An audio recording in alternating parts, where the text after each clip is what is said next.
जैसे ही भगवान के गले में माला डली तो ऊपर से देवता तालियां बजा रहे थे। नारद जी ने इधर उधर देखा कि माला लेके चली कहाँ गई, मुझे दिखती ही नहीं है।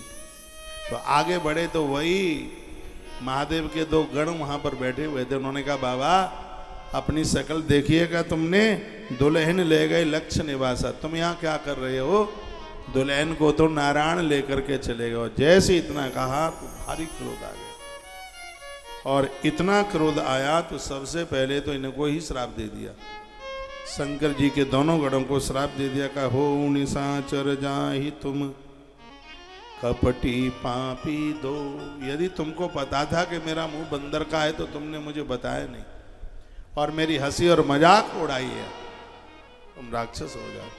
जो किसी की कुरूपता को देख करके हंसते हैं, मजाक करते हैं, कई ग्रंथों में लिखा है कि उन्हें मनुष्य शरीर नहीं मिलता, अधोगति को प्राप्त हो जाते, उनके पुण्य क्षीण हो जाते। इसलिए कभी भी किसी की शकल और सूरत को देख करके हंसिए मत, मुंह मत बनाइए। और हंसने वाला इतना सुंदर हो और उसकी एक आंख फूट जाए फिर क्या करेगा? एक टांग टूट जाए फिर क्या करेगा? एक हाथ टूट जाए फिर क्या करेगा? भगवान ने जिसे सुंदर बनाया उसे कुरूप बनाने में भी कितनी देर लगती है उसे। इसलिए जो भी आपको चीजें मिली हैं इनको पचाना सीखिए। लोगों को धन मिल जाता है लेकिन उनसे धन पचता नहीं है। धन में बड़ी गर्मी होती है। एक मेढक को 1 रुपया मिल गया, 1 रुपया मेढक को मिला, तो 1 रुपया लेके मेढक बिल में घुस गया और वो रास्ता जाता था गंगा जी के लिए। तो उसी रास्ते से शाम को हाथी गंगा नहाने को जाते थे। तो एक दिन की बात, हाथी निकलता हुआ जा रहा था, मेढक बिल में से निकला और बोला ये हाथी सुन, ये रास्ता हमारा है, कल से तू आया ना तो ऐसी टांग फटकार करके मारूंगा तो तेरी सूंड का पता नहीं लगेगा कि कितने टूक हो गए तेरी सूंड के।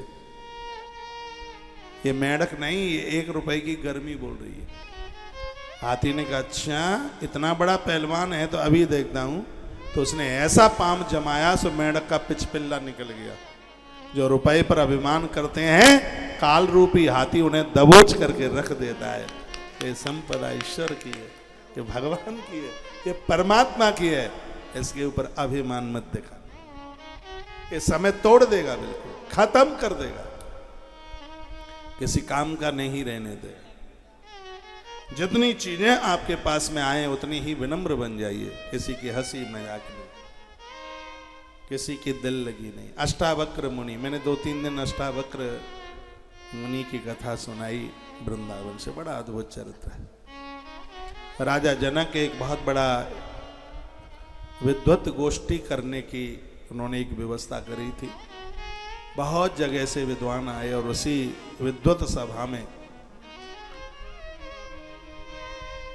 उद्दालक महात्मा की बेटी के पुत्र, उनके देवते श्वेत केतु के भांजे अष्टावक्र उस विद्युत सभा में पहुंचे।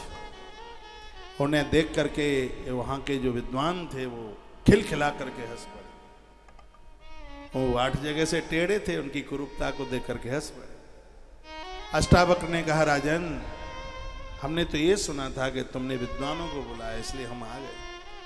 क्या हमने गलती कर दी? हमें नहीं पता था कि तुमने चर्मकारों को बुला करके रखा है।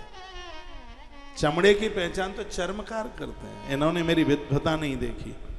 और अष्टावक्र मुनि ने वहां जितने भी विद्वान बैठे थे सबको परास्त कर दिया था अपनी विद्वता के सामने। लोग शरीर से सुंदर नहीं, लोग चरित्र से सुंदर होने चाहिए, आचरण से सुंदर होने चाहिए।